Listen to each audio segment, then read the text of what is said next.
Hey, what's up guys? I just wanted to come out with a quick combo tutorial guide on the Gold Pride Punk deck that I uploaded yesterday or the day before.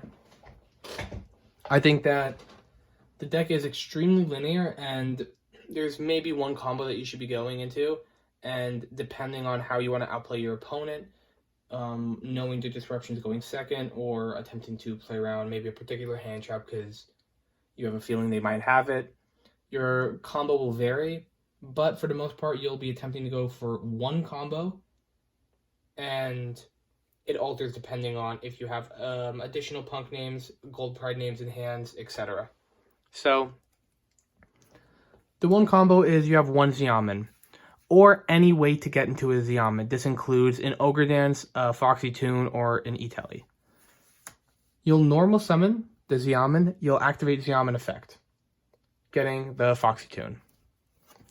Activate Foxy Tune, discarding yourself and an additional random card from hand, summoning that Shirakuzai from your deck. You'll use Shirakuzai effect. This is going to allow you to fusion to go into the Punk Fusion monster. From here, you use the Punk Fusion monster effect, tributing its cost to summon 2 from deck. You'll always be summoning the Deer Note and the Wagon. You'll activate the Wagon effect in order to get the field spell. Activate the field spell before you go into your synchro so you can get the draw. You will synchro into the Dragon Drive. Activate Chainlink 1 Dragon Drive to search a level 3 Psychic. Chainlink 2 Deer Note targeting the Shirakuzai. You're always going to target the Shirakuzai if you're going first at least. Majority of that time, because you need the level 3 name and he's just the best to have in case some other type of form of disruption happens where this would be your end board, because you can at least go into the level 11 synchro quick effect on their turn. From here, you're still going to use Dragon Drive, search, then you're going to get a draw off of your field spell, so now you have one draw. Activate, search the trap, you're going to get another draw. From here, overlay both for the new Chariot Carry Gold Pride card. Let's set this face down. We know what it is. You're going to deattach one material in order to search a spell, which is going to be the Better Luck next time, as well as tossing a monster from deck to grave, which will be that Roller Baller. You're going to activate in order to get the Leon. You're going to summon the Leon. Leon effect is now going to lock you into Gold Prides, summoning that Roller Baller. Attempt to go to end phase, Chariot Carry will go back to the extra deck, and you get to summon out a card, the carry from deck, which will then get you a draw off the Better Luck next time. Right here, you had a draw 3, and the board you're ending on is a 1 disruption with the Imperm.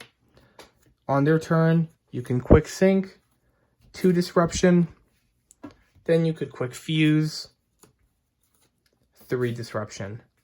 So you are going into a 3 disruption combo and drawing 3 off of 1 card. In this deck, you're running power hand traps. You're running Gamma, you're running Drolls, and then you're running just extremely good generic hand traps in the format with the Ash and the Ogre and the Imperm. You're going to have a 12 set max. If your hand is not just a bunch of hand traps at this point, and this extenders, you can use the various extenders in order to go into maybe something a little bit better, a little bit different. If in this deck, we do have the Fenrir. So the combos are always going to be the same, and there is just a little bit of a difference depending on what you have. If you have the Fenrir on the Xiamen, you're going to go for the exact same combo, where you are going to summon the Fenrir, do not activate Fenrir effect, because you want to play around Droll. You're going to summon the Xiamen, normal summon the Xiamen effect, you're going to get the Foxy Tune, then if they don't Droll you, activate Fenrir effect to search the other Fenrir out from deck, so you're keeping up on your card advantage, and you don't have to toss away any cards in your hand that could be extremely useful. From here, if this was your hand, and then you drew another punk name, like you drew the E-Telly, then you could do this, E-Telly, you can normal this out to play around Droll. If they don't Droll you, you could E-Telly out another card, uses effect, fusion into synchro into the Baron, and then you could use the Foxy Tune off her to then go into combo while you have the negate. So you'd have the negate plus the draw 3 and the 3 disruptions. The only annoying part with all of that is you will be ending on the Dragon Drive, which doesn't really do anything. But if you have a Gamma in hand and you have an additional extender, you can just link those two off for the Lambda. Because then you'll end on the exact same board, but if you had that extender, you could go into the Lambda, so you can use Gamma from your hand next turn, which is extremely good. Sometimes, let's say you might have the Xiamen, and you'll have maybe a Spider in hand already. What you're going to do here, you'll just do the exact same combo, right? And you could make the decision and decide if you would like to go for that combo. And the level 8, you don't need to search out the Madam Spider because you already have it.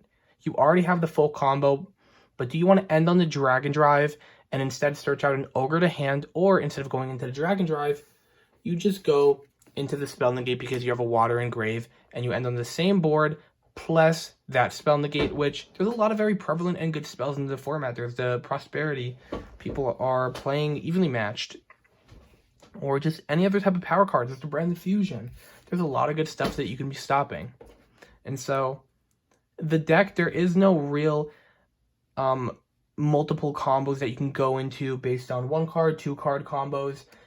You're ending on basically the same end board, having more cards in hand. If you want to decide to keep a card, if you drew 2 Xiamens, maybe keep 1 in hand. You want to use it again next turn, or if you drew an Overdance, keep it in hand as your way to play next turn. Because for the most part, if you do the 1-card combo and you draw 3, and you're ending on 3 disruptions, and you're having hand traps, you really don't have to push too heavily to end on this crazier board for you to just get destroyed by Evenly Matched if you didn't end on the Spell Negate, get destroyed by a Dark Ruler. If they have a way to just out your board, it's kind of annoying. So keeping some cards in hand for you in order to heavily stun your opponent and then just destroy them on the crackback with the bunch of cards that you drew, and go into Psychic and Punisher. You have access to Dingirsu with the rank 8s, send a card, then go into Zeus. You just have plenty of ways to disrupt them and get through their board. If you guys have any questions about a particular hand trap you want to know how to play through, because it might be difficult, I can show you what cards you would need to have to play through those hand traps. If you would like to know about any other type of card you think would be good tech into the deck, I can explain my thought process on why I would run it, why I wouldn't run it, and just let me know your comments down below. I hope you guys have a great day and stay safe.